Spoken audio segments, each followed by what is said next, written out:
everyone, I'm Megyn Kelly. Welcome to the Megyn Kelly Show. Stay tuned because we have a packed show for you today. Elon Musk publicly slamming President Trump's big, beautiful bill, but the White House is sticking to its guns as the legislation makes its way through the Senate.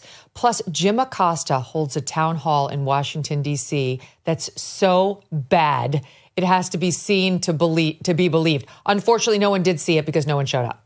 What happens when you throw a party and no one comes? It's basically his high school experience relived all over again.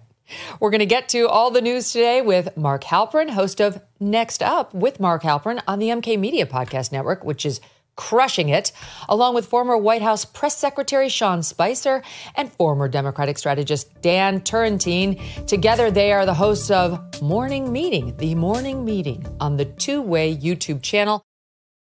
Don't miss a moment. Subscribe to this show on YouTube and follow me on Insta, Facebook, and X. You know, with everything going on in the world, politics, chaos, breaking news, it's easy to feel overwhelmed. But you know who's completely unbothered? Your cat. While we are stressing over headlines, they're plotting their next nap or next meal. And if that meal is not up to their standards, well, prepare for a full-blown feline protest, probably on your favorite chair. I want to tell you about Smalls. Cat food made with protein-packed, preservative-free ingredients you would actually recognize from your own fridge. It's delivered right to your door, and that's why Cats.com named Smalls their best overall cat food. Their best. Smalls started in 2017 with a couple of guys cooking cat food in small batches. Today, they have served millions of meals and donated over $1 million to cats in need.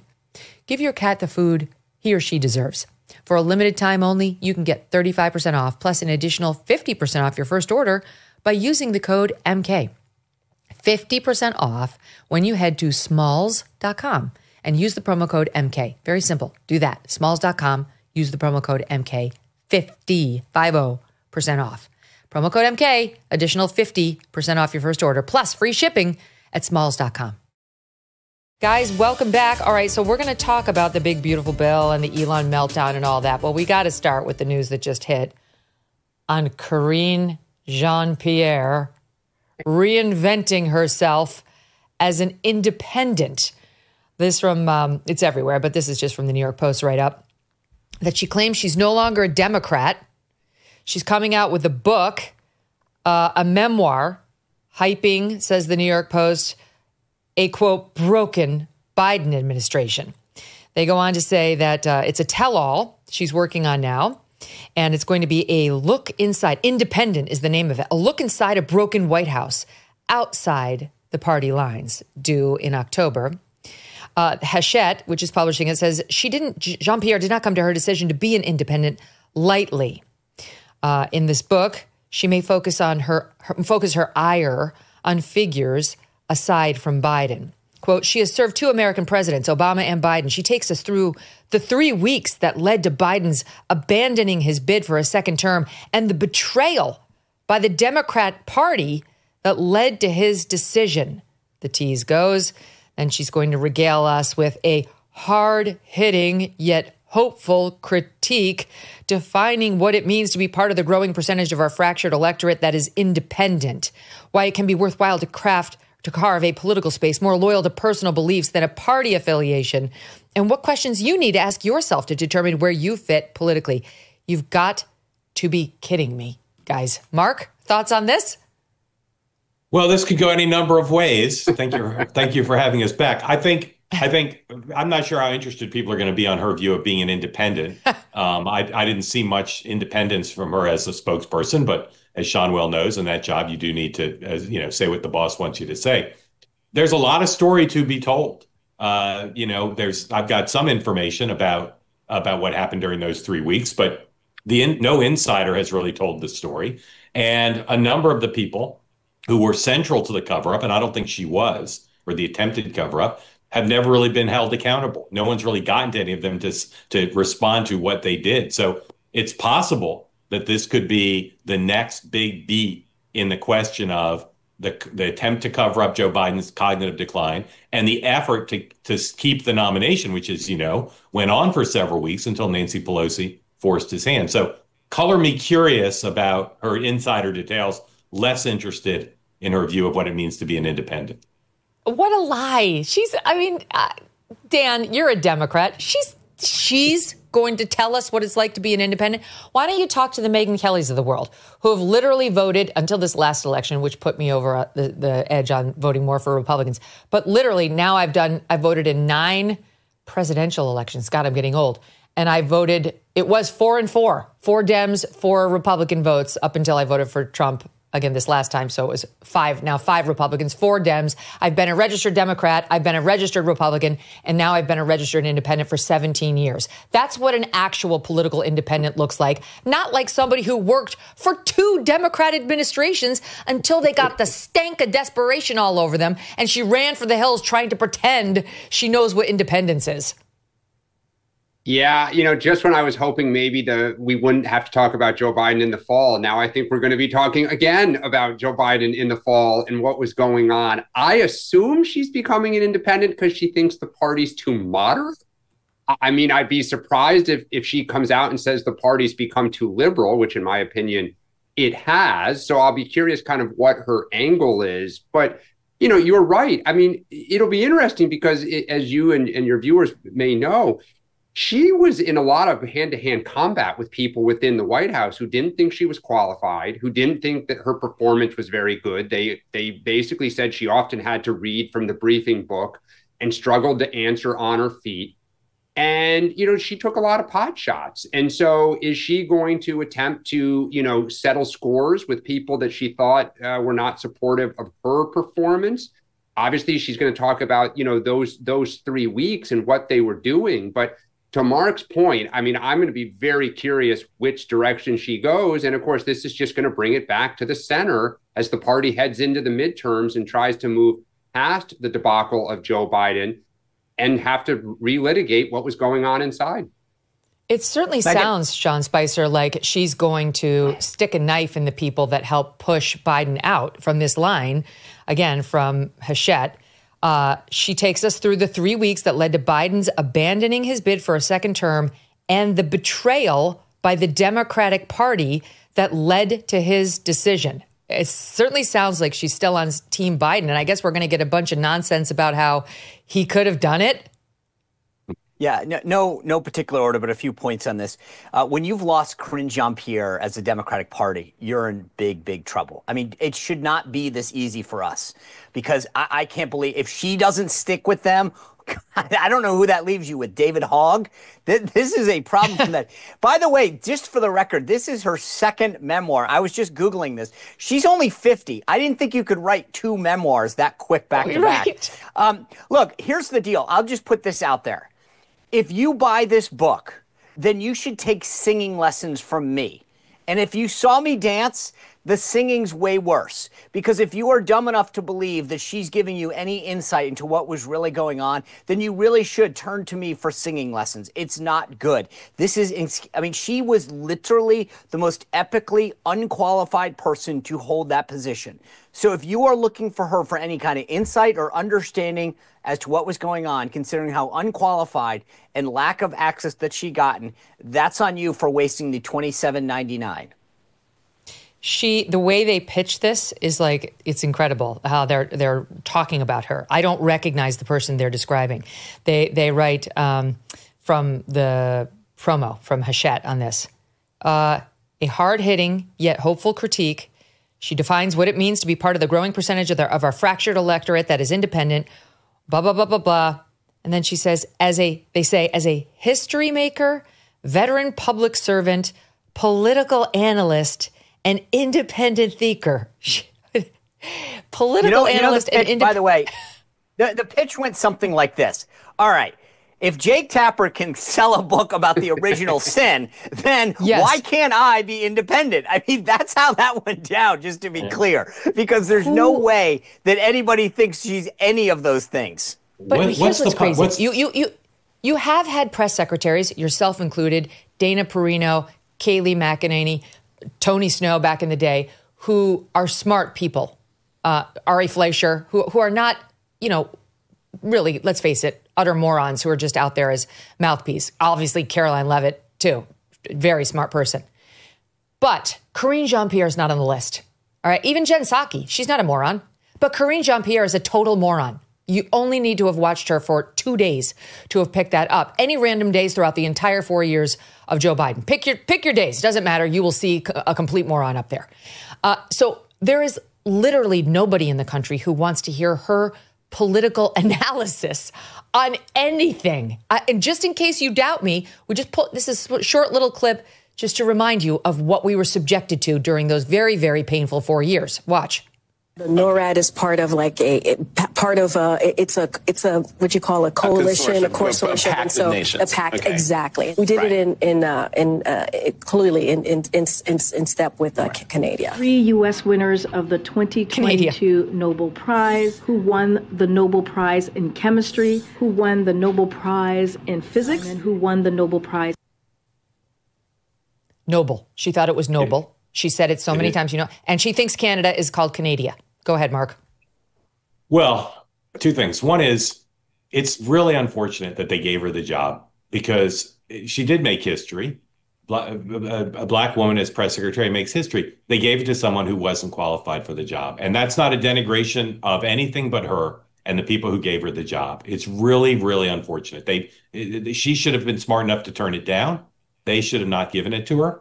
And so it's going to be interesting to see how she explains, and we've talked about this in the morning meeting, Sean's been particularly pointed on it, is what was her role? Because she's the one who said Joe Biden talked to a dead congresswoman at an event because, quote, she was top of mind. She was top of mind for the president, right? So I'll be curious to see how she addresses her role in standing at the podium and not telling the truth to the American people, who, by the way, didn't need her to tell the truth because they could see with their own eyes his cognitive decline. The pub date's September, right? Yeah, October, they said. October. So I wonder if it's done because most publishers demand this ridiculous 3 months in the can before they can publish a book. So clearly she's been working on it for a while. And I wonder if she had a ghostwriter. But I know for a fact that there are lots of people in the White House who will be worried about this because they recognize that it was a mistake to give her the job.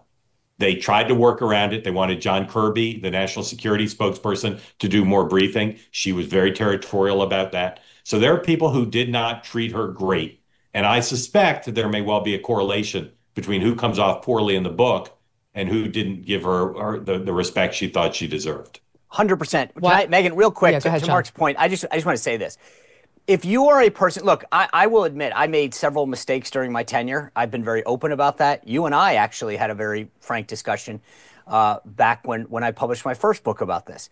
But I'll say this. If you are concerned about how I describe certain things and then don't share equal criticism about her complicity in covering up the cognitive decline about Joe Biden and lying about it, then your priorities are backwards. And the idea that all these people that, when I left the White House, talked about banning me and canceling me, and then are now trying to figure out what opportunities to give her after she blatantly lied about his cognitive abilities and his physical abilities. Because remember, one of the quotes was, he runs circles around me. He tires me out. I actually think maybe she should get checked by a doctor, because if that's the problem, then she's got some serious health issues. Not Joe Biden's doctor, though. No, think about that. Let me just stay with you for a second on this, Sean. After the Trump administration, Trump 1.0, they put Trump's staffers through hell. Yes. They had more subpoenas dropped on them. They were dragged into these phony criminal cases. Look what happened to poor Hope Hicks. They made her take the stand at that ridiculous show trial in New York City.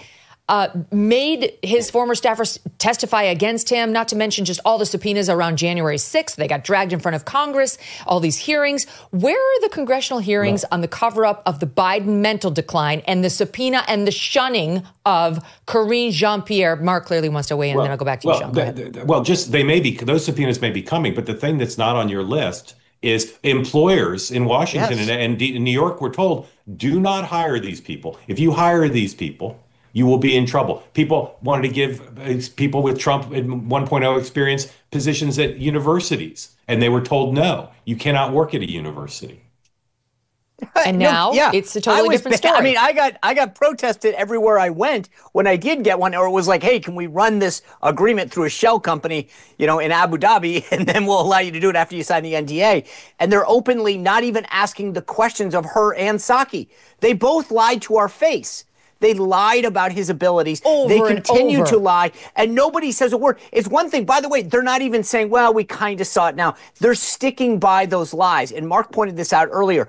These are things that we all saw for ourselves. So they're not even trying to come clean now and do a tapper, which is, but I didn't realize the extent of it before, right? They're not even trying to make excuses. They're sticking by the lies that they told then. And that's going to be the headache in October. Yeah. She's got the same problem, Dan, that Pete Buttigieg and others who are in the Biden cabinet are going to be facing, where she's going to have to answer for the lies she told. We just pulled one. I mean, we could be here all day with her defense of Biden. He runs circles around me. We can barely keep up with him. But here's just one of the ones late in the tenure on cheap fakes. They are cheap fakes video. They are done in bad faith, and some of your news organization have been very clear, have stressed that these the right wing critics of the president have a credibility problem because of the fact checkers have repeatedly caught them pushing misinformation, disinformation. Unbelievable. I say the same thing though that I said about the Tapper Thompson book.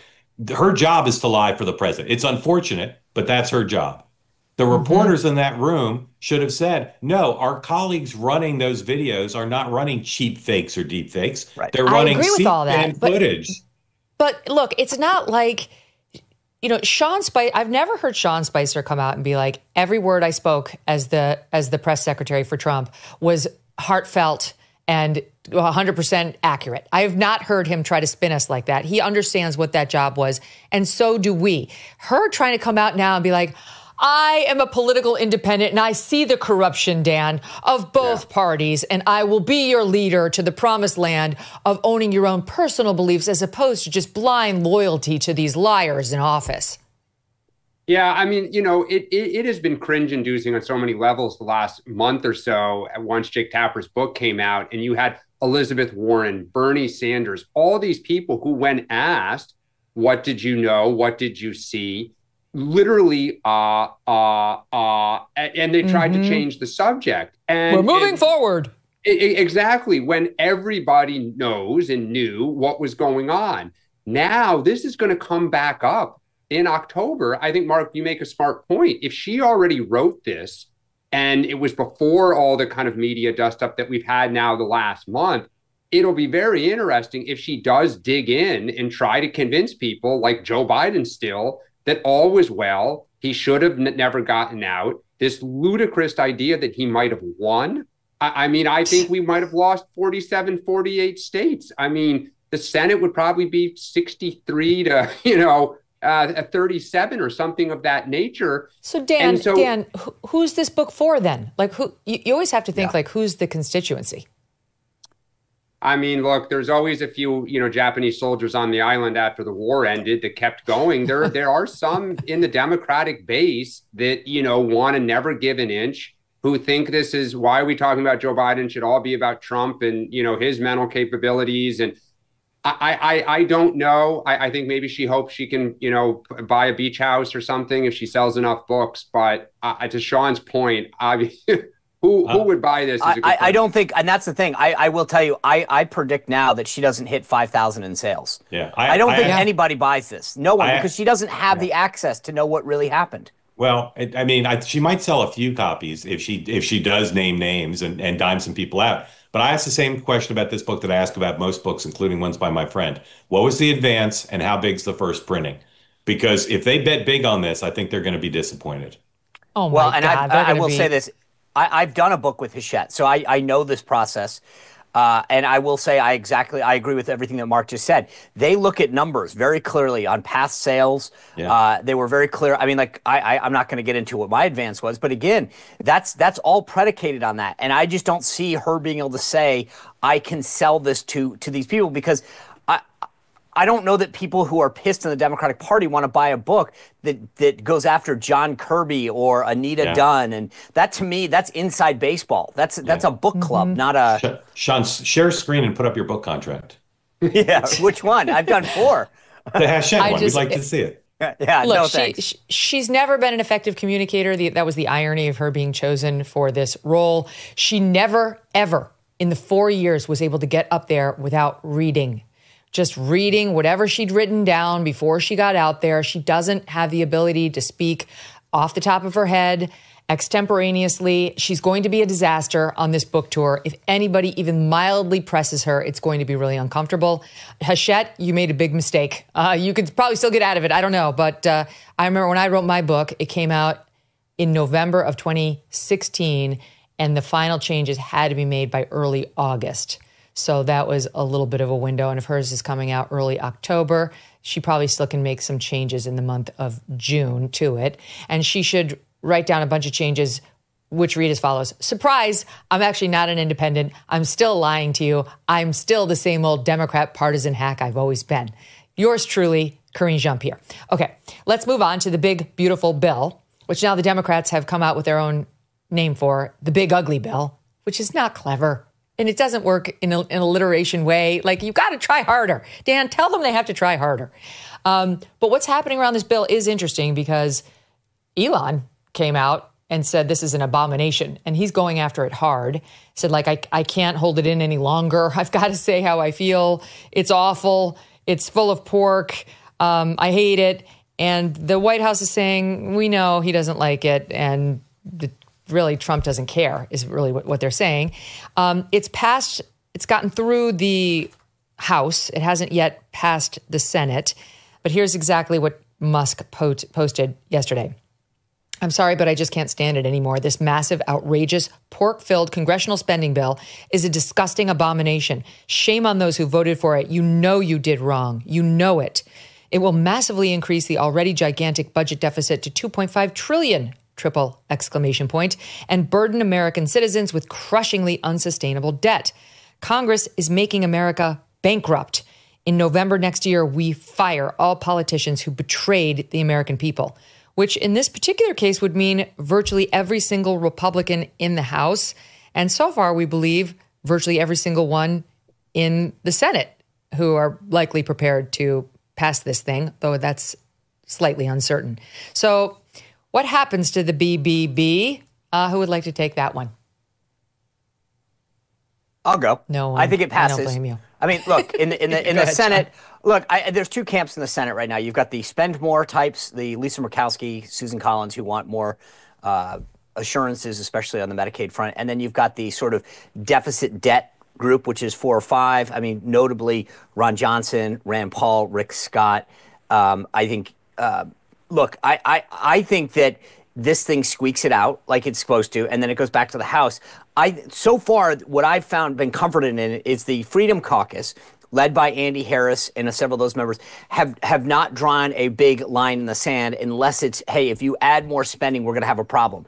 So right now, I think we're in a pretty good place. The bottom line is we have to extend those tax cuts, and that's what's costing, quote unquote, a lot of money. The way Washington works is that they say tax cuts cost money. So by extending the 2017 tax cuts, that is scored as a cost. The second thing is, and we played this on the morning meeting this morning, right now, and I have the exact numbers here, we spend $695 billion as a country on Medicare, $695 billion. If we keep going down the path with the reconciliation, we're going to spend $835 billion. That's a lot more. In Washington, though, if you don't get as much as you want, that's called a cut. The bottom line is $150 billion more in Medicaid is going to be spent under the House bill. There is no cut in the bill. And Republicans need to do a better job of articulating the importance of extending the tax cuts so that we don't have a tax increase. And secondly, what we're doing to reduce control spending and hopefully reduce the deficit. There's a bigger part of this with what they call the rescissions package, which is $9.5 billion in cuts. But these guys, they need to... That rescissions package, forget the name, but basically it just says so far only 9.4 billion of the DOGE cuts are being codified. But that's a pathetic amount. He was supposed to cut 1 trillion. Doge and Elon said they'd be cutting 1 trillion. 9.4 billion? Please, Congress spends that in the lunch hour. Go ahead, Mark. Yeah. Look, Musk is mostly right on the merits. And I get why Butch Cassidy and the Sundance Kid fighting is a great story. It's interesting, and understanding their relationship's interesting. But unless Musk does more and a lot more, 3 realities that were true before he spoke out are still true. The bill must pass. He can't fail. Failure's not an option, or the Trump presidency is in huge trouble. So it will pass. 2 is that there's very few Republicans in the House and the Senate who might possibly vote no. We're talking about in both bodies, maybe 20. And this Musk didn't increase the number. And so they still have to round up most of those 20. And then lastly, the bill is not perfect. They'll have to sell it as the best thing ever, but it's not perfect. Some of Musk's criticisms are true. There's other things that are wrong with the bill from a public policy point of view, but they can't make it much better. If they did what Elon said, it wouldn't pass, because the votes aren't there to do what he wants to do. Because what he wants to do is interrupt the delicate balance that got it passed through the House and has it on track to pass the Senate. Yeah, what he also wants to do is get his EV mandates put back in. I mean, let's not forget the personal part of this, which is I'm not happy because you guys screwed me. Yeah, and we're cutting all these. I was just going to say, we're cutting all these green energy incentives that were very popular under Democrats, and Trump is not into green energy at all. Go ahead, Dan. Yeah, and he was very angry about this AI deal that was signed in the Middle East with Sam Altman as the lead, his kind of arch rival. So he's got some grievances, and I think so far, Megyn, no one has gone to war with Donald Trump in a primary and won. So unless Musk thinks that he can kind of square off with Donald Trump and defeat him in terms of proxies and primaries, we talked about this earlier this morning. I don't see any way that he actually moves the needle to have somebody say, I'm with Musk and not with Trump. And I think you have the CBO score just came out that 10.9 million people would lose Medicaid. So if you do what Musk wants, that number goes higher, and the one card's out, the whole pile collapses. So I just don't see how it's stopped. Because the thing about the Elon threats politically, like before last November, was they had the implicit backing of Big Daddy. Like what was scary about that pairing was Elon's money and Trump's political might. But now, if forced to choose, as these Republicans in the House and or Senate may have to, they're going to listen to what Trump says, not what Elon says. Trump is the one who can really hurt them, not Elon. 100%. What we know now is Musk is good at business. When he teams with Trump, he's good at politics. But there's no indication he's good at politics by himself. Well, he's not even good at politics. He funds it. He pays for it. I mean, that's like saying, like, he's not it's like going to dinner. He funded the Supreme Court race in Wisconsin, right? And he lost. He's not. He's just not that good at politics. He's good at a lot of stuff, but there's no indication he's particularly good at this. That's right. That's the thing. So it's like, and what he's really threatening here clearly is to vote against all these. These are all Republicans. The Democrats are all going to vote against this. So he's when he's saying like they all need to be voted out. He's talking about Republicans. So does he really want to spend all of his money getting Republicans out of the Senate and out of the House? He hasn't gone that far around the bend. So I think that's an empty threat. And even if it's not going to scare these guys, because when Trump wants them to vote for this BBB, I think they're going to do it. I will say this from Stephen Miller, who works for the president, deputy assistant. He says, the BBB is not an appropriations bill.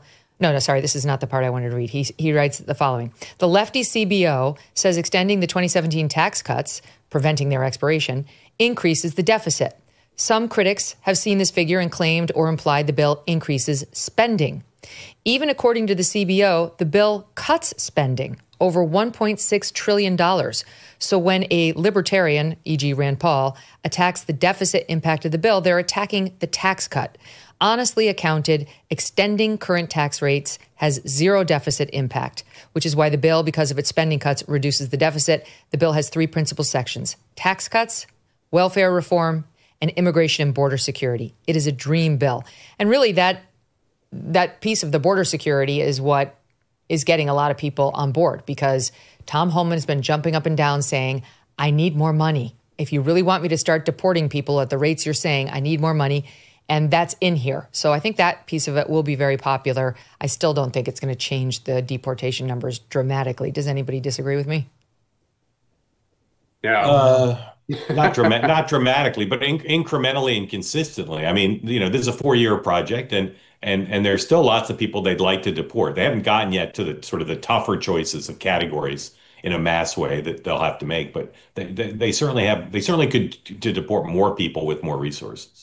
I mean, that's true. The bottom line is, by the way, on this, it's a philosophy, right? I mean, what Joe Biden did was say, come into the country, don't come. But if you do come, you're going to get a free hotel, free gift cards, free phone, a ton of money, right? It was a way of life. What Trump has done is send a very strong signal that not only don't come, but if you come, we'll send you back. And that has acted as a massive deterrent for further illegal aid. It's hindered the cartels and a lot of the other groups that had sort of persuaded people to pay hefty fees to try to come to America. And so Trump has really shifted the entire tone and tenor of immigration so that people know that our country does not have open borders. We will not tolerate you coming over into our country. There will be no opportunity, and you will be sent back. All right, so let me stay on the subject of immigration, illegal immigration, because there's a stunner of a story via the Daily Wire today. It's amazing when you think back, and Sean, you were there, but you think back on the amount of coverage the Trump administration got, 1.0, on the family separation problem that was happening, how some families were being separated. And that took up so much ink in 2017, 2018. Less covered was the Biden administration's separation program. And their reporting brings it down to one example, but this is happening all over the country, sadly. A 37-year-old illegal named Wilson Manfredo Lopez Carrillo was arrested by the Palm Beach County Sheriff's Office in Florida on May 22nd. What did this guy, Wilson Manfredo Lopez Carrillo, allegedly do? He took in at least one 16-year-old girl who herself was here illegally. She was a so-called unaccompanied minor who came across the border without a parent. And the Biden administration, rather than turning these children around or doing something to make sure that they were protected once here, and they were here because of the open border and the invitation that you just outlined, decided to place them with, quote, loosely vetted sponsors who had absolutely no relation to them. They were literally taking young girls and putting them in the homes of single illegal immigrant men without vetting them. What could possibly go wrong? Police said in the charging documents the victim arrived in the U.S. in August of 2023 as a 16-year-old. Health and Human Services was in charge of these kids, and they put her in this guy's home. The victim, quote, reported 3 instances of sexual battery, all occurring in February of 2024. They go on to say that the suspect, Lopez Carrillo, grabbed her, took her into his bedroom, removed her pants and underwear, proceeded to sexually batter her, right, police. A second incident unfolded similarly with the man offering her $100 to keep quiet, which she refused. She did not report the incidents to police initially due to fear of retribution from the guy, of course. Redacted police statement suggests the adult woman who was in the house became suspicious and confronted Lopez Carrillo. The victim was given 3 days to leave the house and sought refuge with a friend from the church. Police say they recorded a call where the victim called Lopez Carrillo and asked why he had assaulted her when she'd been a minor. He responded by attempting to justify his actions. He did not deny the incidents. He tried to downplay their significance. It sounds like they've got this guy dead to rights. And then even she confronted him about the possibility of a pregnancy, and he mentioned giving her a pill. So this guy he looks guilty to high heaven. So now he's in jail, and a judge has determined he is an illegal himself. And the Daily Wire reporting that more than 120,000 of these unaccompanied alien children entered the country annually during the Biden administration. 120,000 as part of a loophole that let illegal immigrants stay in the country if they said they were under 18 and not with their parents. They write, there were no safe homes waiting to take in hundreds of thousands of children. So the Biden administration began sending them to live in the homes of illegal immigrant adults who often were not related to them. It was impossible to vet them since the sponsors were illegal themselves and since HHS is not a law enforcement agency. And they go on to say that HHS officials used makeshift vetting, such as having sponsors just text a picture of a foreign passport into HHS, but there was no way of knowing anything about them. And most of them had never even been seen by a government official prior to the young girl or young boy being dropped off to them. Alejandro Mayorkas said after the children were delivered to these so-called sponsors, the federal government was no longer responsible for them. He claimed that stopping the trafficking of children for labor was outside of my responsibility as the head of DHS. This is horrifying, and I don't see the wall-to-wall coverage now of the consequences of doing this, nor at the time when we knew it was a problem. And by the way, the Democrat Party got behind it as part of their platform. They thought this was such a grand idea. Tell it to this 16-year-old girl whose life has been changed forever.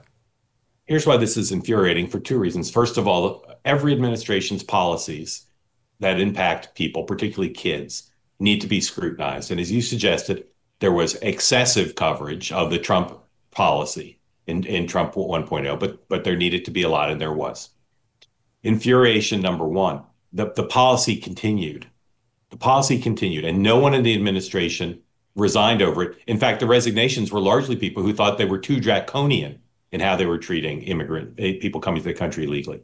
And the media is infuriating because it's obvious that this is one example, but an important one, of the inhumanity of the Biden immigration policy. Having the open border, people dying on the way to get here because the border was open, the way these kids were treated, it was an inhumane policy. And yet it was constantly said by the press, well, the Biden policy may be flawed, but at least it's not inhumane the way the Trump policy Yeah, they said it was affirmatively humane. And that was his stated goal in his executive orders undoing the Trump immigration policies on day one, that we want a more humane immigration policy. Correct. Again, tell it to the young girls who are getting raped by their so-called sponsors.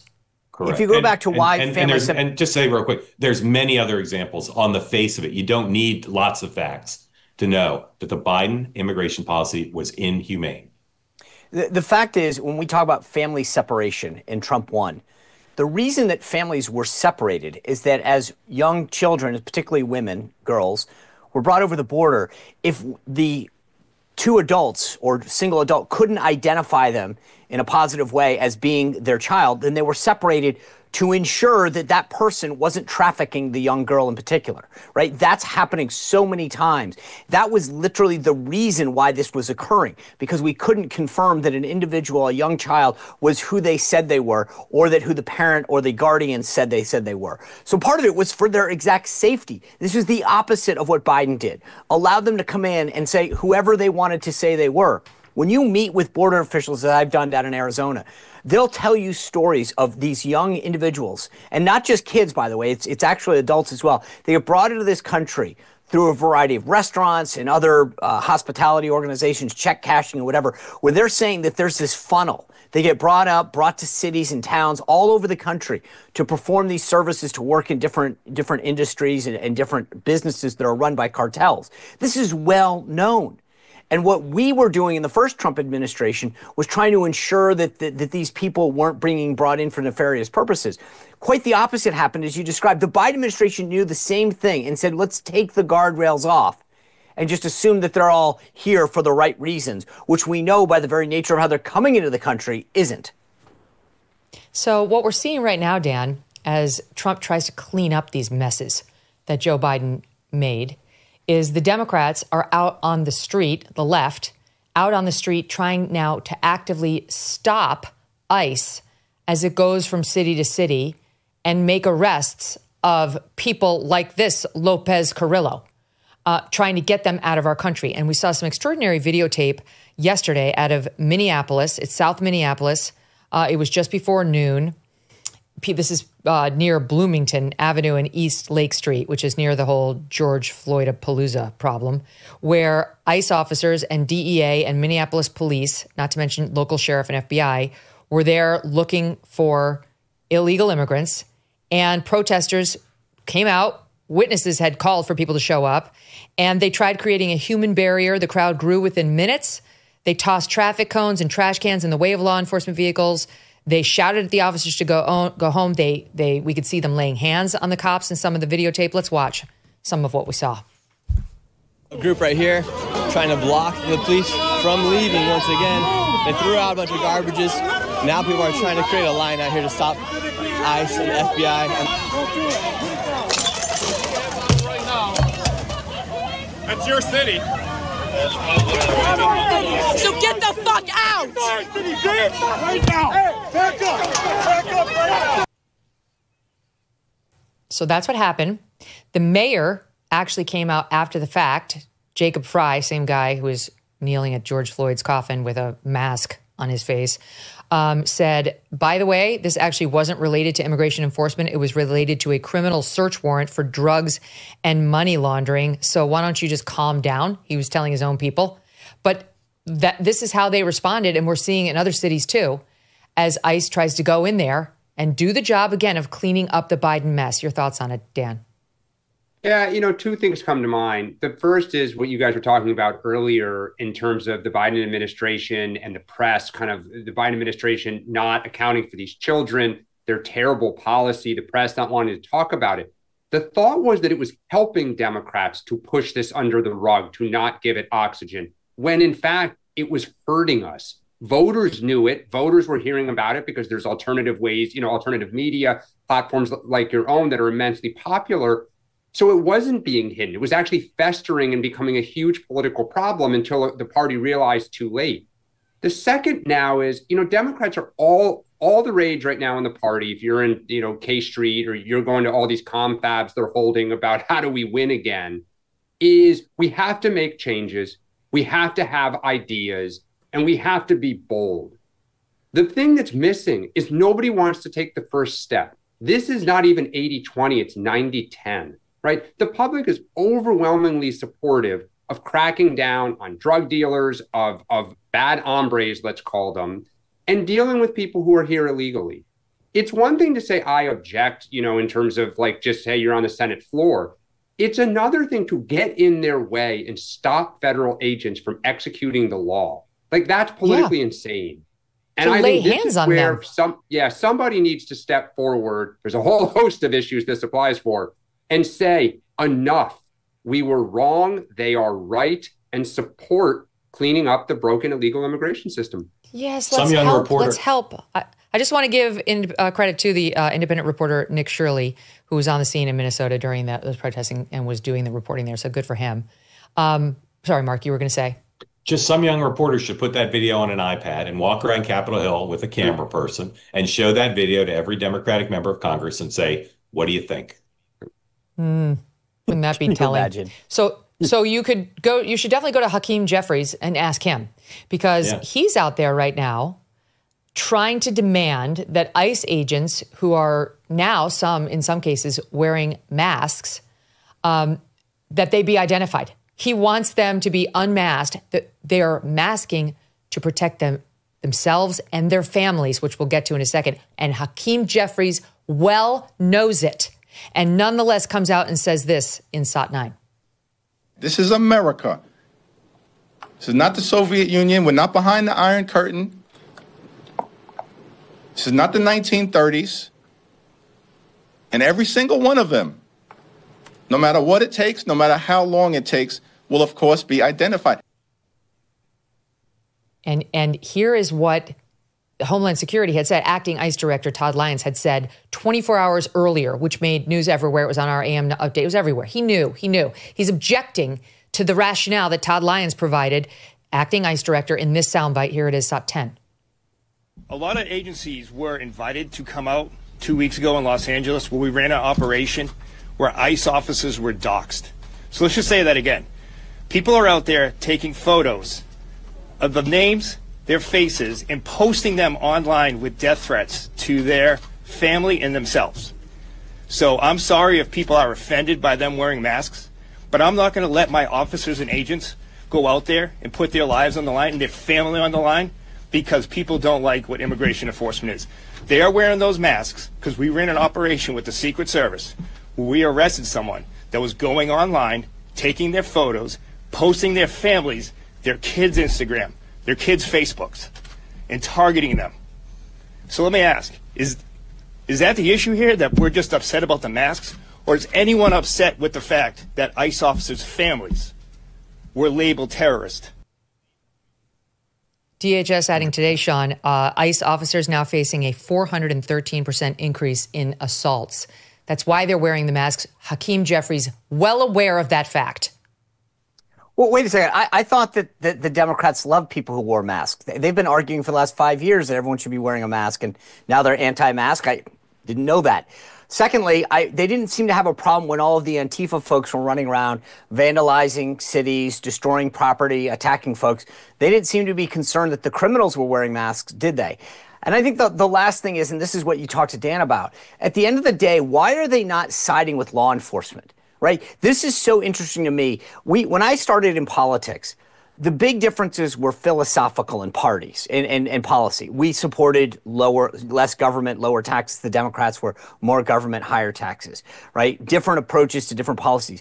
Now they're basically saying we're on the side of criminals. And I know that sounds harsh to say, but at the end of the day, these people are in the country illegally. So A, they broke the law, and in many cases have broken another law. They're a member of a gang, they're selling drugs, they're accused of something else.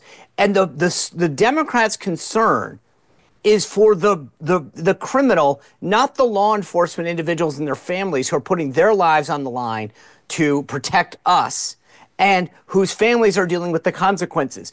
I never thought I'd come to a place in politics where one party would be for law and order and for protecting the country, and the other side would be for open borders and the criminals. And for doxing the children of ICE agents? I mean, Dan, these guys don't make a lot of money. They don't have the kind of dough that would allow them to go out on the streets of America and protect us, and also have a paid security guard back at home protecting their children because some lunatic leftist has doxed the family. That's why they're wearing the masks, and yet they still offer identification to anybody when they're doing the arrest. They make clear that they say who they are, what agency they're with. It's not like they're trying to fool people that they're not ICE agents. They're just not showing their individual identities because of this. Yeah, look, it's complete insanity. I mean, I think you can have the political argument about how are we going to treat the 20 million people who are here, right? I think Trump deserves tremendous credit for stopping the inflow at the southern border, right? It started at the end of the Biden administration. It did. Trump accelerated and has gotten it almost down to zero. So now the question is, what do you do with the 20 million people here, right? And I think some of them are truly like good citizens whose kids are in Little League and they own the local, pizza stand or whatever. What do you do with those people? And then there are the people who are bad actors that we need to deal with. That's a public policy conversation that should be having on the airwaves and, in newspapers. To get in the way of federal law enforcement is insane, right? I support the New York NYPD. They are trying to clean up New York City, right? Are all of them perfect? No, okay? But as a rule, they're doing their job and they're trying their best.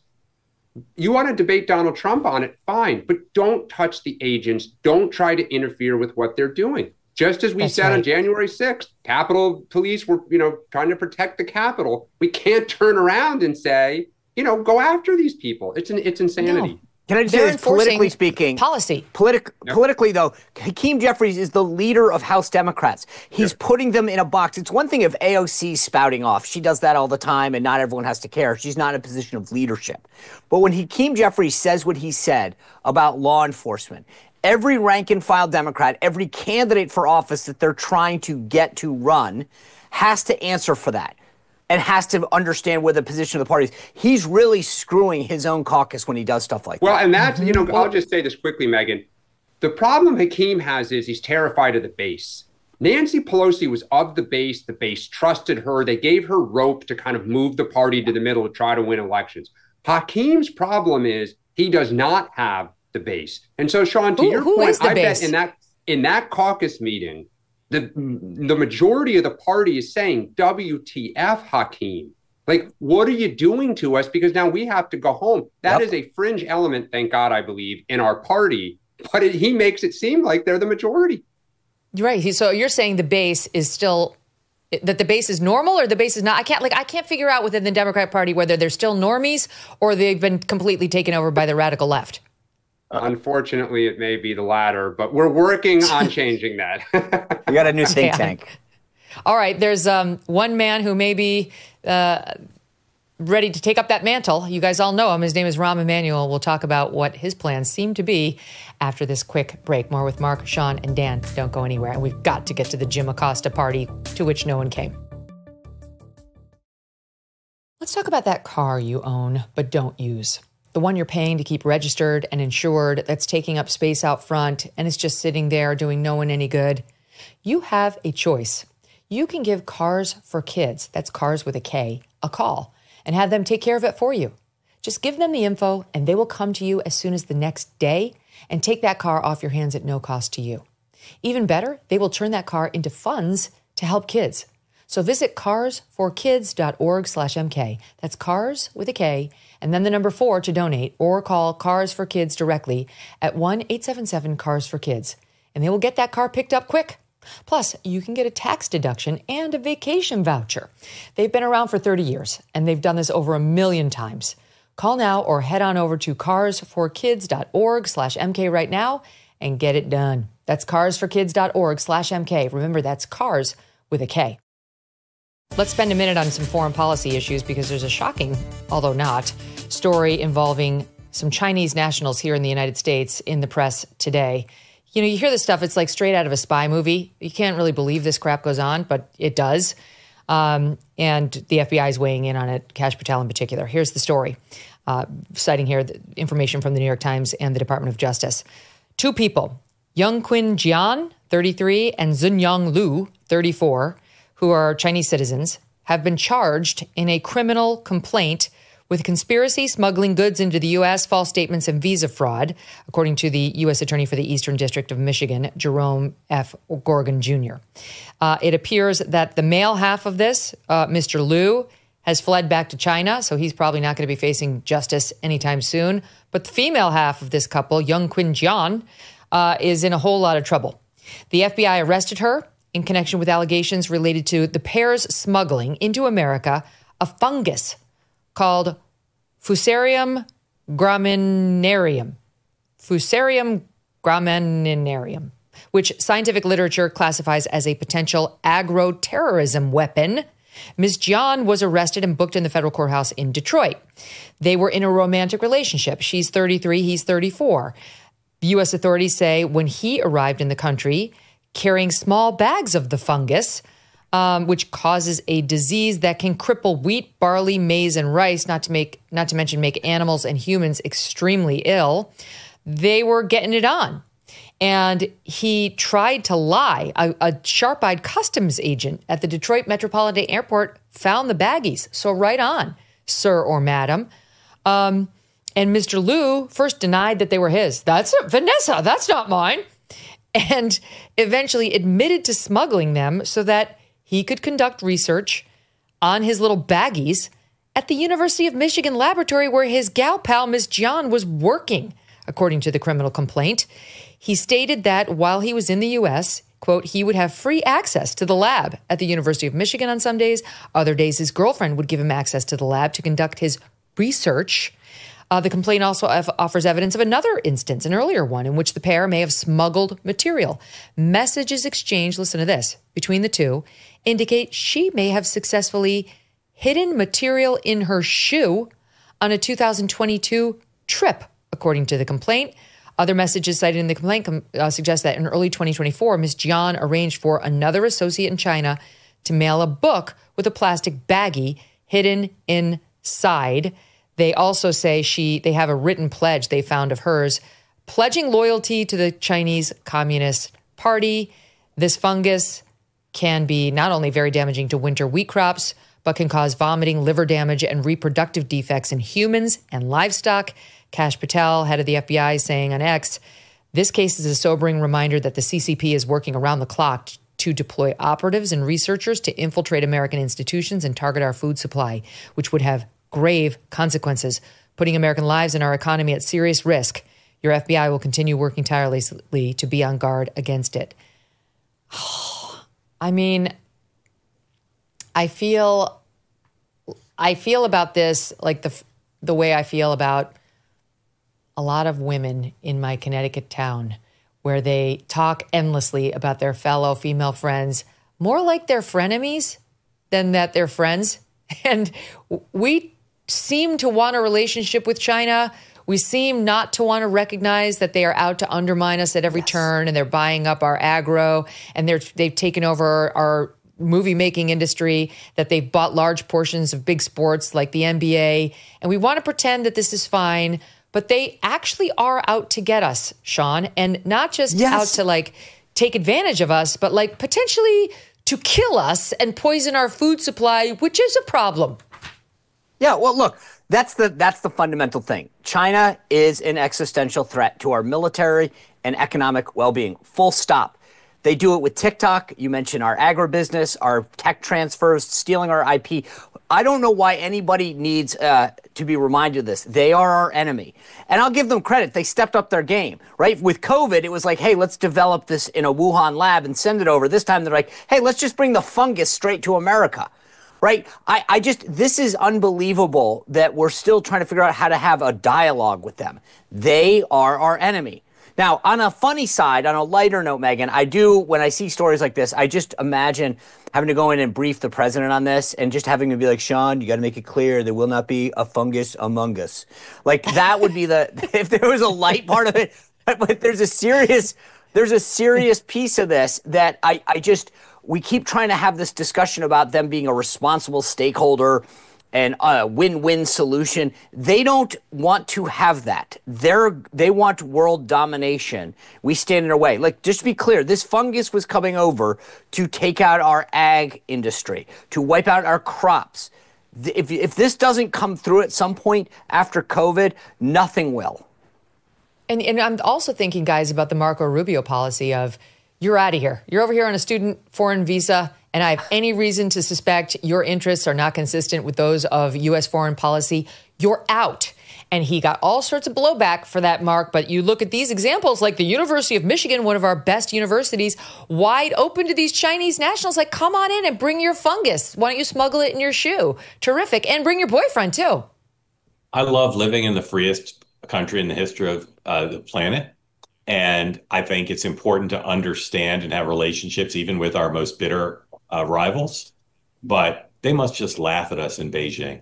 You talk about comic relief. They must just say, wait, we just sent them over and the University of Michigan set them up in a lab and they brought the fungus there and they're going to be able to. They just must laugh at us. And the balance between our security and freedom it goes back to the founding of the country. It's super complicated, but there has to be a reevaluation of the ease with which we're allowing Chinese nationals with loyalty to the Communist Party and spies to just waltz right into the United States, travel around the country, do whatever they want. If we try to send spies to China, which we do, they make it a lot tougher for them. Yeah, well, you even just look at the student visas. This has come up, Dan, in the context of Trump's war with Harvard at the moment, where he says he's trying to crack down on anti-Semitism. But we had a guest on recently pointing out that Harvard's, it's at war, yes, with Jewish students, but it's at war with the West, with Western ideals. And we were talking about that, how they're cracking down on foreign nationals at Harvard, which now are almost 30% of the student body because they'll pay top dollar and Harvard loves it. So we're taking in half of China, educating them at our most elite universities. Truly, University of Michigan, Harvard, I'm sure the list looks very much the same at all of these top schools. And then saying, thanks so much for being here while we cash their checks, not wondering or monitoring whether they're hardcore anti-Semitic, whether they're part of the Muslim Brotherhood, whether they're smuggling deadly fungi into the country that they're going to use to cripple American farmers. Like, our vetting program doesn't seem to be all that great. Yeah, and of course there was the story, I think it was over the winter, about the Chinese students at the University of Minnesota who were caught with drones around Norfolk Naval Base, flying them over at night, and said they got lost. It's a long way from Minnesota to Norfolk with what they were doing. I've actually kind of come around on this. When the Trump administration first started, my thought was like, okay, there may be a few bad actors, but we are an open country, and shutting off students from around the world to come here, they start businesses, etc. It has really become apparent that the volume of Chinese students who are tied to the Communist Party, who are the children of members of the Communist Party who have to go back and serve in the government, it is concerning. And to Mark's point, and Sean said it too, the way they steal intellectual property, the way they've been accused of working with universities and harvesting some of the nascent technologies that are being, incubated in those universities. Something has to be done. I mean, they are a threat to us. We are trying to decouple, our businesses from there, and we need to do something about this. And I think there's bipartisan support for it, by the way. The Democrat, Obama tried it. Trump in his first term, Biden, all talked about this pivot. If Trump were to really say, like, this is going to be the main focus of my next 3 years, I think he'd get a lot of Democrats that would completely agree with him. Wow. You know what? Let's make America American again. That's the push. I want to say one thing on the deportations while we're on the subject of student visas and other visas. On that Mohammed Soliman case that we've been covering out of Boulder, Colorado, where that guy lit a bunch of Jewish people and others supporting the American and Israeli hostages that had been taken by Hamas. He's in for a world of hurt in the criminal justice system. He's facing a federal hate crime charge. He's facing 16 state charges, including attempted murder. And now, after Marco Rubio said, by the way, if you're here and you're not legal and you've got a family that's here on visas, you commit some sort of act of terrorism, everyone's going. You're all out. And that's what they're doing. They arrested, ICE did, all of his family members, and they're in federal custody right now and facing expedited removal. It's not clear to me that they're here illegally. I can't tell with it, but the Trump administration doesn't care. Your family member is a terrorist who tried to kill a bunch of people. You're here on a temporary permission slip. At best, you're out. Go ahead, Sean. No, I think that I said this earlier, but I just don't, to me, whether it's the anti-Semitism that's run rampant on college campuses and now is manifesting itself in the horrible incident that happened in Washington, D.C. and now in Colorado, whether it's how we're handling China, there's an element which it's not ideological. This isn't a conservative thing or a liberal thing. There's common sense. The idea that you have to go, gosh, is it a good policy or a bad policy to let your sworn enemies into your country? Is it a good idea or a bad policy to let people who are trafficking women and children into the country? Is it a good idea to let people who are trafficking drugs into the country, or to back law enforcement, or to stamp out anti-Semitism? It should not be ideological. This is common sense. And when Trump talks about this and says, I'm for common sense, he's right. I cannot believe that there are ideological breakdowns on these issues. The notion that our sworn enemy post-COVID is literally saying, I just happened to bring a fungus into my shoe, and we're like, guys, let's not jump to conclusions here. I feel like that moment after Wuhan, where everyone's like, how could you possibly think it came from a virology lab in Wuhan that makes these kind of COVID? I mean, like, how dumb are we that we have not learned our lesson? There's two kinds of Americans now. There's one that says, this guy's got 4 kids and a wife in the United States, get him out. And then there's a kind that says, what's their immigration status? What's the law say? What's the precedent? When's their due process? When's their hearing? The poor kids, right? That's a division. That is, you're right. But our side, which is the former, is winning. I mean, the more and more examples we get of these radicals in our country, whether they're lighting people on fire or they're smuggling in fungi to take down our agriculture, I think people have just had it. They've had it. So those people who are out there harassing the ICE agents are in a distinct minority. One other point on foreign policy now. Trump, of course, ran for office saying he could settle the Ukraine war in 24 hours. He now says he was being facetious. It hasn't happened, and it seems near intractable. I mean, Trump is learning the hard way that Putin is just a very stubborn actor, and he wants what he wants, and he's not easily manipulated, not with flattery, not with praise, not really with anything. And you can sense Trump's frustration because he thought maybe we can make a deal that works for him economically that will get him off of his rabid focus on expanding Mother Russia. And he's learning that it just doesn't work that way in Russia. It's just they're a very different minded people. At the same time, he's trying to strike this deal with Iran where he thinks he can get them to agree not to pursue a nuclear weapon in exchange for us, not bombing them and potentially cooperating with them on some things. And he just posted the following on Truth Social.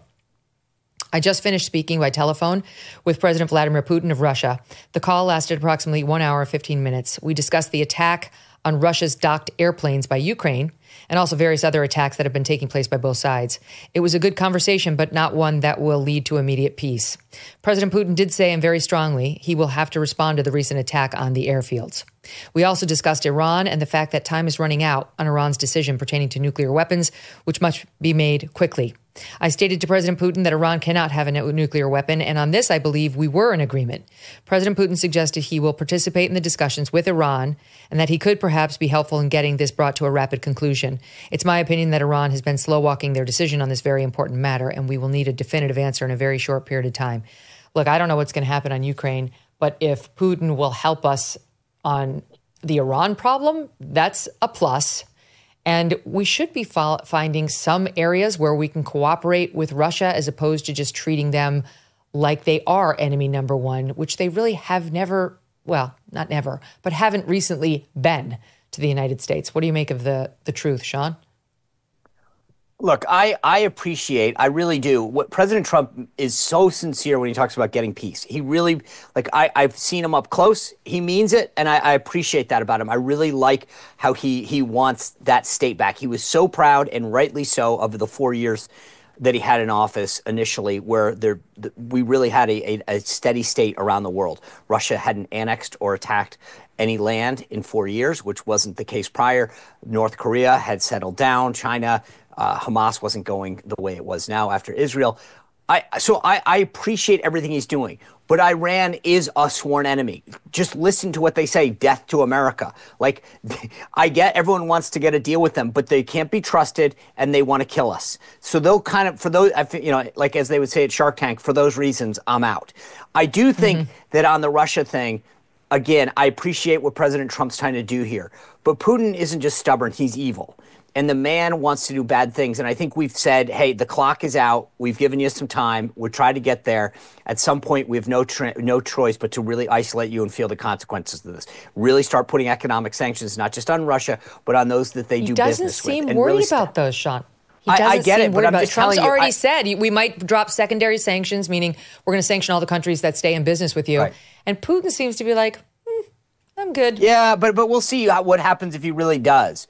I just think that Putin has shown his cards. He's not interested in a deal. The best deal that he ever was going to get was offered by Donald Trump to achieve a lasting peace, and he didn't take that. So at some point, you walk away and say, all right, now I'm going to show you what we're willing to do. I know. But on Iran, away, I'm sorry, right? Like, what does that look like? Walk away is a win for Putin if it's walk away from Ukraine. Go ahead, Mark. No, walk away with sanctions. I'm sorry, just to be clear. I want full and secondary sanctions on them to isolate them, to really sort of make him sweat it, because his people, when the only way he'll feel this is if his own people start rising up, and they will feel the economic consequences of full sanctions.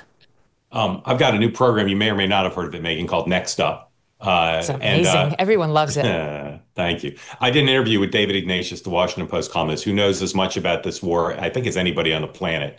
And he's been to Ukraine many times, and he's very pessimistic about what could possibly happen, right? We can talk about scenarios, but there really doesn't seem to be a positive scenario. There doesn't seem to be a best case for Ukraine or for the West, because right now, Putin's not feeling the heat on the economy. He's not feeling the heat from public opinion. He's not feeling the heat for a shortage of men to send to the war. And those were the three areas that were the West theory of the case was Putin will eventually start to feel the heat in one or more of those. He's not. And you can talk about sanctions, but Putin doesn't want to settle. Putin wants to win. Putin wants Ukraine to be a vassal state to him. So I don't know where it's going to go. I do know that it's troubling for people that Donald Trump is friendly to Vladimir Putin. And I get his posture. He'll talk to anyone. He'll talk to North Koreans. He'll talk to the Iranians. I think that's the only rational posture. But there's a lack of leverage now, which is frustrating for all Americans, I think, and for Europeans. And it's particularly frustrating for some that the president talks in a favorable way about Putin. I know it's a tactical thing, at least in part. But right now, I don't see what his next play is. And it's troubling because there's, as David Ignatius said, there's a real possibility that between now and the fall, Putin will do substantial damage to Ukraine, as if he hasn't already done a lot. And then there's the question, Dan, about whether if he's leaning into having Putin help him settle an Iran deal, whether he's prepared to sanction Putin at all on the non-cooperation when it comes to settling Ukraine. Yeah, and I wonder if Putin didn't preview what his response is, and there's an agreement like, hey, don't overreact, United States. And I'll be curious. I mean, to Mark's point, what leverage we have over Putin is really not very much. I think I don't think sanctions would make a difference. I think the only thing that would really make a difference is to fully arm Ukraine with, hundreds of billions of dollars more of weaponry. But there's little appetite in our country for that. I'm not sure the Europeans are capable of it. It's what I personally would love to see, but I don't think Trump will go there. And then the question is, like, do you let Ukraine disappear on your watch? That's a tough pill to swallow. But Dan, what you just said, though, that response thing, Megyn, you read the truth. That's critical. Yeah. They've already, I mean, basically Trump's acknowledging that Putin's saying, I got to do something, I got to fight back. And the breadth and depth of that response is going to be critical, because Dan's right. If what was telegraphed, right? Did Trump say, here are the red lines, you cannot go after civilians, you can't go, I mean, like, where is that line that hopefully was put in place? Because I get it. Everybody cheered the strike the other day, and I get it. I was excited to see Ukraine show some prowess, some strategic, insight into the long-term planning that they're capable of. But there was no way that Putin wasn't going to fight back. He can't. He would be humiliated if he didn't. We know that. And so how he responds and what he hits, Dan's absolutely right. This is going to be, to me, we may have just taken a big step backwards, unfortunately. You can feel it. It's like Trump has good faith and really thinks that he's the ultimate deal maker. But this is just, I mean, it's Vladimir Putin. I feel like I know the guy. And I actually disagree with you, Sean. I don't think he's evil. I'm not defending his character, but I do think he's just very strategic. And he's got one goal, and that really is to restore Mother Russia to her former glory and amass territory. And he doesn't view it in terms of like good and bad and innocence and non-innocence. He views it in terms of what's best for his people, his country, which I do. I mean, I see it's like splitting hairs in some ways, right? And I'm fully cognizant of the damage that he's done to women and children and civilians in Ukraine. I just think, if you ask me what I think is in his head, it's not some maniacal joy of killing or sociopathic absence of care. It's a goal. He's goal oriented in a way that he thinks is very justified and will restore something wonderful and important to his own people, who he's singularly focused on. In any event, I mean, maybe you could make the same kind of arguments about Adolf Hitler, but I just see them as different. I'll respectfully go with murderous sociopath. Well, I don't disagree with the goal part of it, but I will say that when you kill innocent people in the way that he has done it, and to the extent that he's done it, I don't really care. I just think that you've got to have an element of just raw evil in you, that you think that that's a way to achieve your goal. Okay, so we're not going to solve that one, but I do have something fun for us to go back to. Guess who just weighed in on her own book? Karine-Jean Pierre, she's apparently watching the Megyn Kelly show live on SiriusXM Triumph Channel, listening. And she by the way, you better have her on after what you did after that interview with Tapper. Please, I will just say this. I want this so bad. I'm endorsing the Megyn Kelly interview with Karine-Jean Pierre. I just asked it to be a special pay-per-view episode. Yeah. I mean, at least Tapper had the guts to come here. I don't think she's got the guts to come here. She's not strong enough. But she's welcome anytime. Here is what she is saying now on Instagram. Watch. But since I have left, the people that come up to me, strangers that come up to me just across the country as I'm traveling, and sometimes right in my neighborhood, at a grocery store, supermarket, airport, my daughter's school, the number one question they ask me is, Karine, how do we get out of this? How do we protect our democracy? How do we protect vulnerable communities among us? What do we do next? Because we don't have answers here. That's what they ask me. And this is my answer. And what I mean by that is, in an era of misinformation, disinformation, the regressiveness of social policy, what we're seeing currently right now. Is that a fake book or the actual book? What I have decided to do, and I really have thought long and hard about this, is to follow my own compass. Oh, Lord. I wonder if she's going to run for office.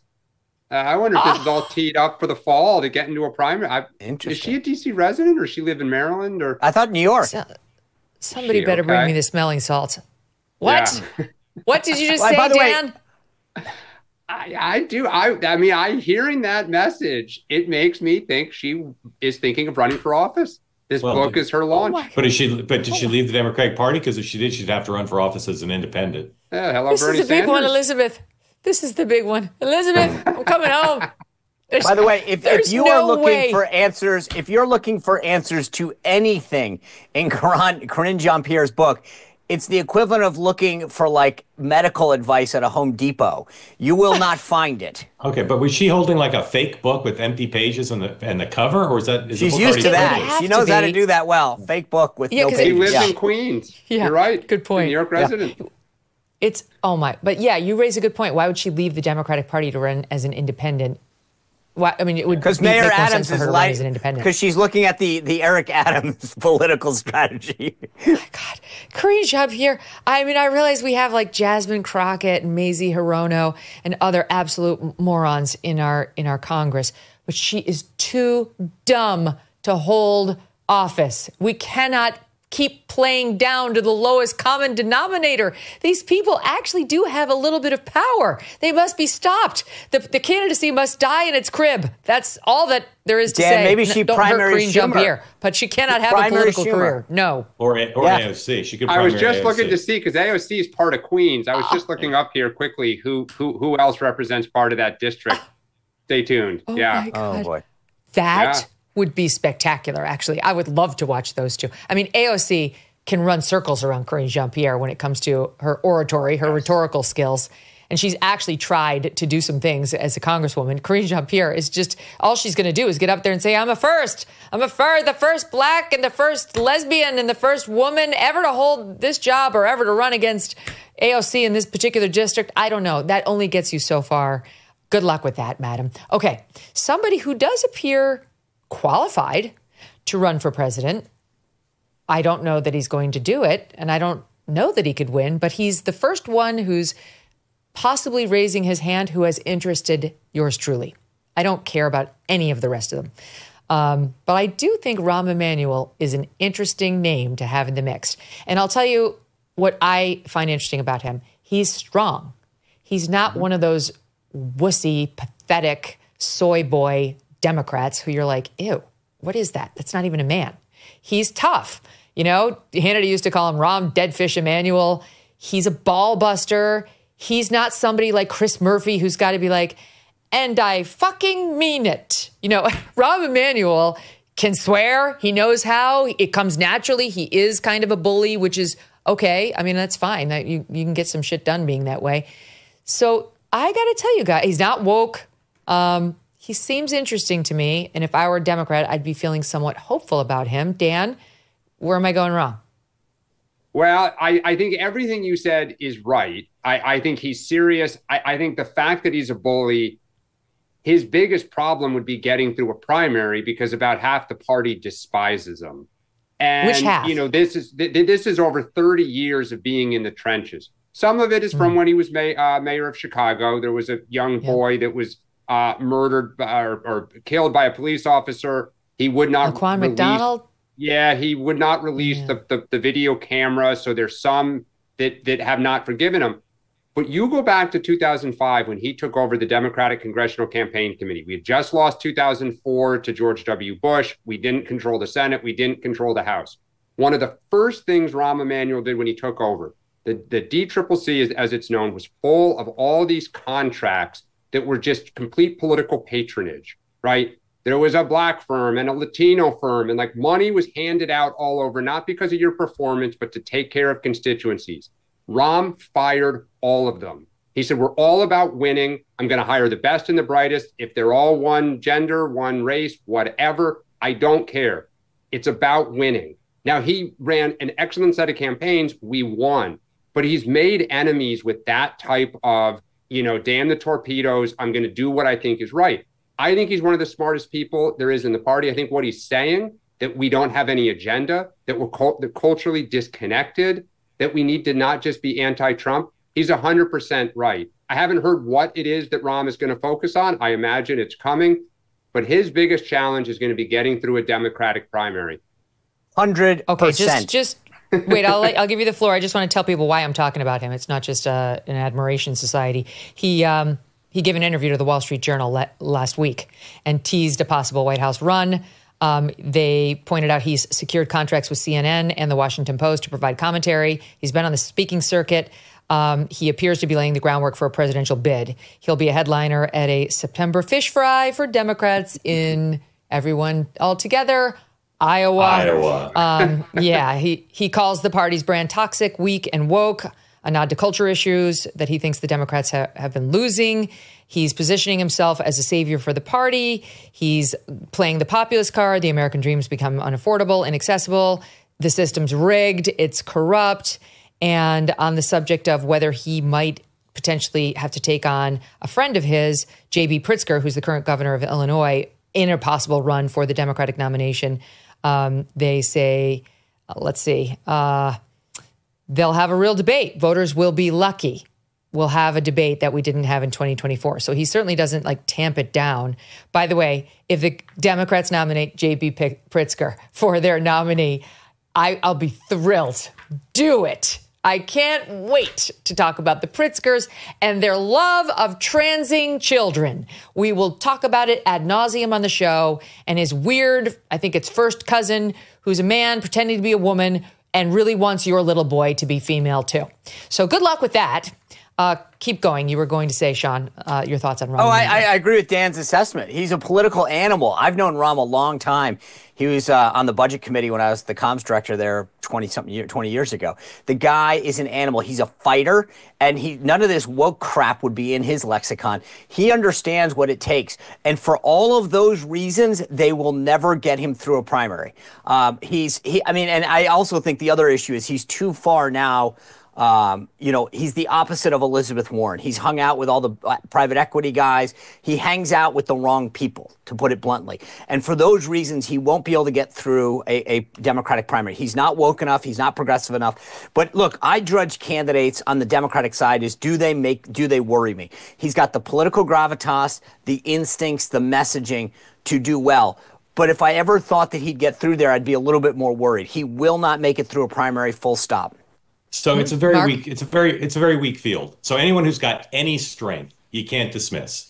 And the other thing about Rahm that hasn't come up is one way it's a very weak field is most of them cannot raise $20 million. Rahm can raise, I think, with the exception of Pritzker self-funding. Just ask his brother.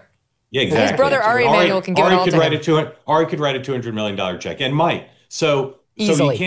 You can't discount Rahm because of what's been said and because of money. However, in addition to his record as mayor, in addition to how much the base hates him, he's got no narrative that's compelling. As Sean said, he's hung out with bankers, he's hung out with politicians. He can claim he's an outsider, but he's not. There's no story to tell that's Barack Obama's origin story or Donald Trump's origin story. He was born to privilege. He's lived in privilege. He's a multimillionaire, and I just think it's going to be difficult for him to find something to say to Democrats except vote for me because I can win a general election. And I don't believe that that's enough right now for him to overcome the way the base feels about him. And by the way, we know a lot about his record in Chicago. Most Democrats do not. If he's a serious threat, some smart candidate on the left of Rahm will make everyone in the Democratic Party well aware of his record as mayor. And it goes far beyond a few high-profile cases of things that will not be appealing to the left. Yep, 100%. They're in a tough position because, he is somebody who could potentially take on a strong Republican candidate, a JD, a Marco.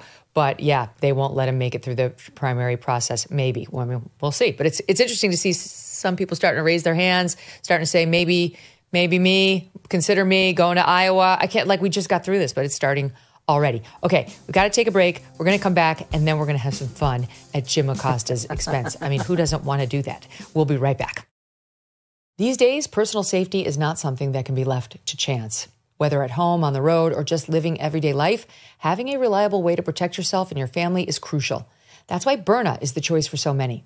Byrna is a game-changing, less lethal self-defense tool. Compact, powerful, and easy to use, It provides the confidence to act in any situation. Byrna uses non-lethal rounds, tear gas, pepper, and kinetic projectiles to effectively stop a threat from a safe distance.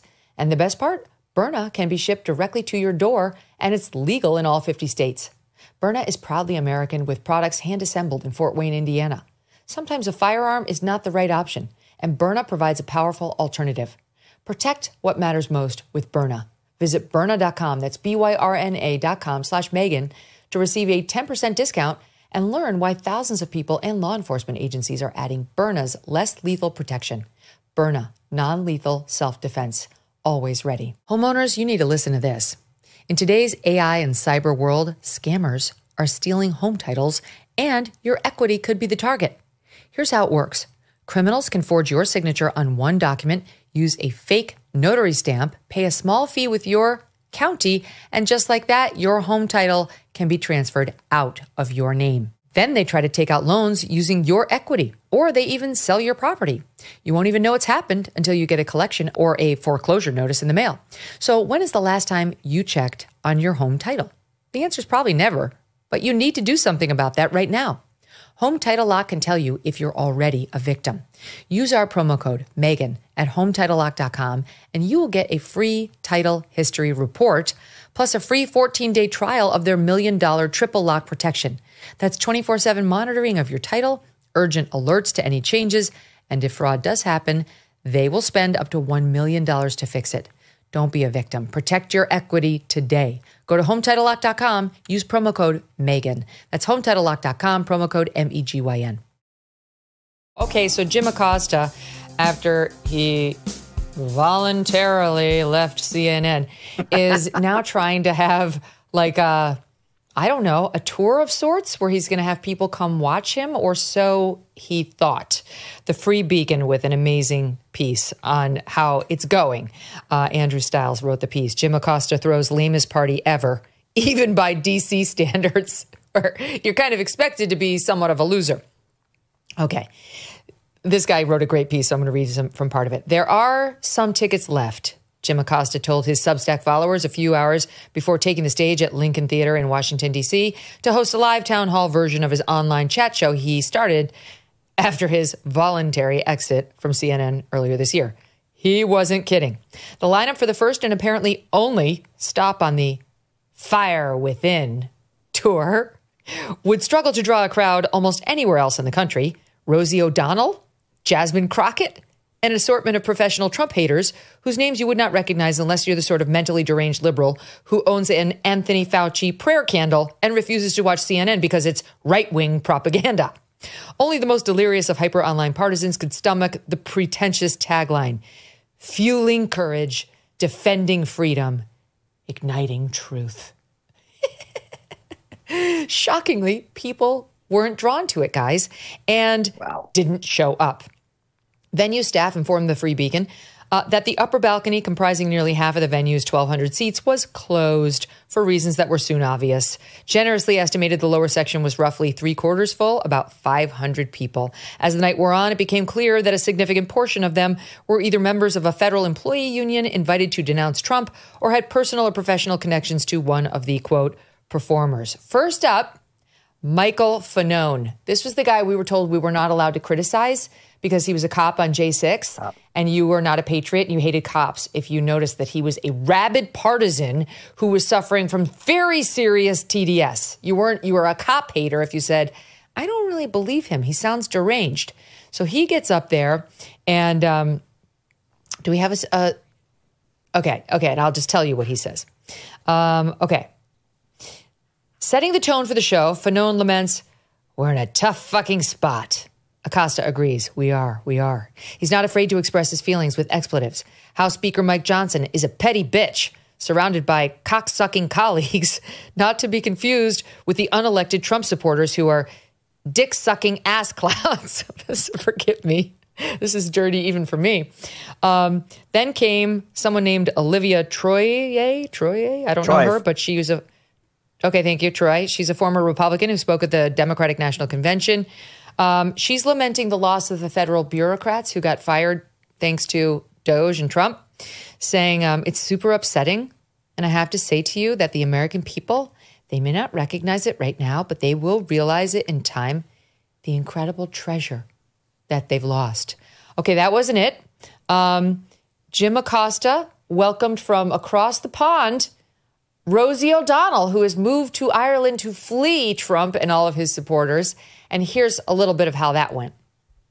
This is going to feel like it's right out of the Jim Acosta show on Substack. We're bringing in a live guest, my friend, your friend. It is the wonderful and talented Rosie O'Donnell. There she is.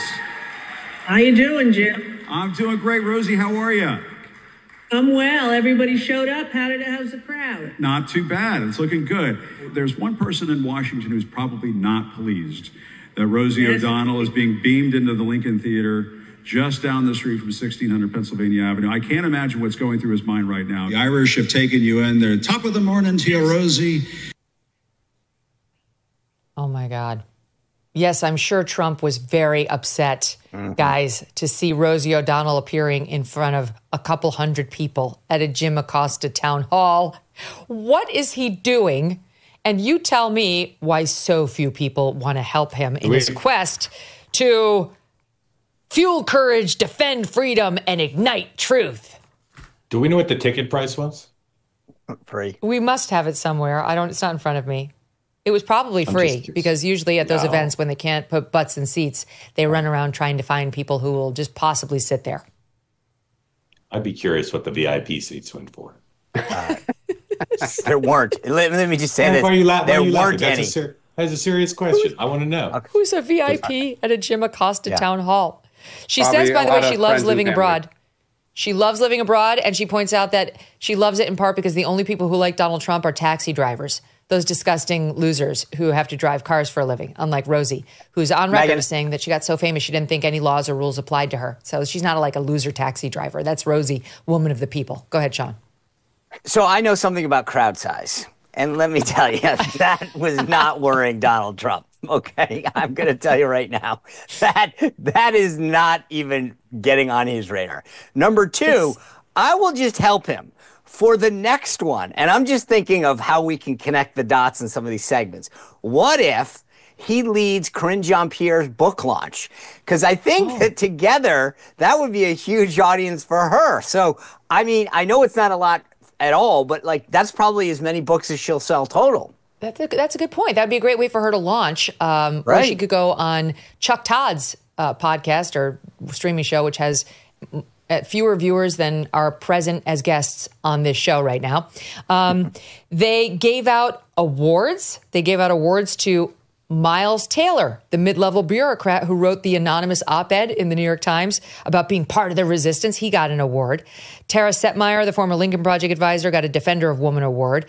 Aaron Parnas, a 26-year-old TikTok influencer, recognized as a defender of Gen Z and denounced members of the media, including Jake Tapper, for being more focused on selling books about a former president than they are about telling the truth.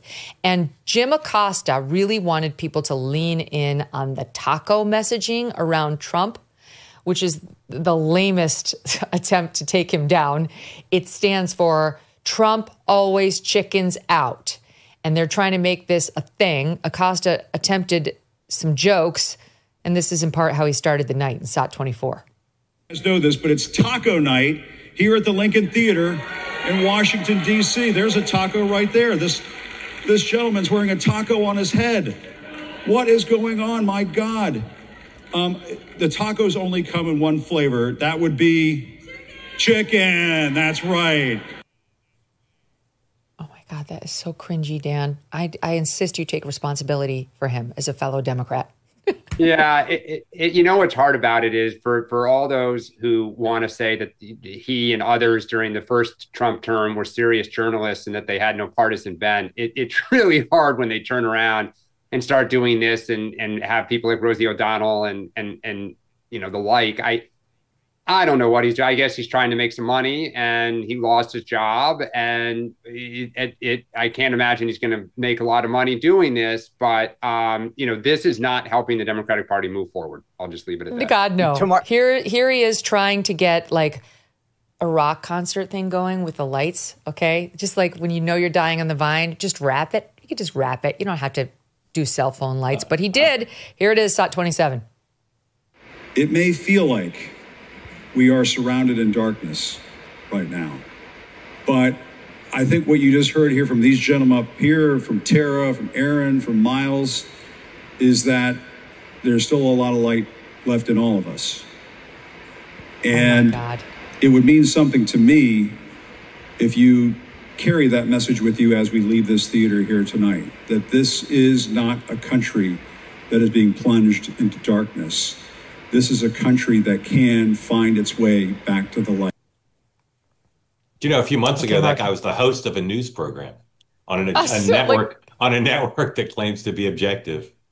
And he should be aware that Trump's approval ratings are at record highs right now. No one's buying this nonsense anymore. We're in darkness. Remember the light. We have to stick together. All the terrible expletives from Fanone, whatever. You cut that short, though, because then he led them in a full-on version of the Macarena, which really got them excited. And I think that's where he wowed the crowd, is his moves there. So I think wait, just to give you actually how it went down, here's a little bit more between Rosie and Acosta. SOT 26. It's like, what's wrong with your voice? Why can't you say you're making no sense, Mr. President? Do you not know what the Declaration of Independence is? That's a good point. Well, maybe because they saw that I used to do that, and then you saw what happened to me. So I have to ask me, is this whole thing AI generated? I'm messing with you. I must ask, as a journalist, I must ask, because I see indications in there that it's not plausible that that's a real video. So I'll ask directly. He's trying to say, Mark, that the press is not more aggressive because they're worried about getting Jim Acosta by Trump. That's why they're giving Trump this pass. Go ahead, guys. No, what would you have to ask ChatGPT for it to come up with something that stupid? Because I feel like whenever you're entering into search come up with terms, Jim Acosta, acting like Jim Acosta. Oh yeah, well maybe it is that simple then. Here's how it ended. Here's how it ended, because continuing his theme, primacy and recency, he really wanted them to remember it. SOT 28. I forgot to recognize interns. Take a taco hat. We're going to pay it forward. Interns, taco hat. Here we go. We're going to recognize them and thank them. Take a taco hat. You get the taco. I'm like Oprah. You get a taco hat, and you get a taco hat. No, you're not like Oprah. See, if you look closely, he's got 6 fingers in that shot. It's not real. It can't be. Sadly, it's real. Get used to it. Guys, thank you. A pleasure as always. Thank you. Good to see you. See you soon. Okay, want to tell you before we go, first of all, subscribe to Next Up with Mark Halperin on YouTube and wherever you get your podcasts. But I wanted to give a shout out to my friend Justin Wells' new season of Art of the Surge. He's been behind the scenes with Trump since before Butler, like on the campaign trail, getting incredible exclusive footage of our now president. And he was airing this over on Tucker's network. Now, this next season, the first 3 episodes just dropped on Fox Nation. And I know that the first couple of episodes focus on the night before the election, where he was with Trump. And I know that because I saw him when we went to Pittsburgh, Pennsylvania, and I spoke for Trump. So he got some of the behind the scenes moments on cam. And I'll show you a couple of those that he sent to us. Here is the moment I was backstage greeting Trump as he arrived at the venue, and you will hear the music playing in the background that Trump has playing wherever he shows up.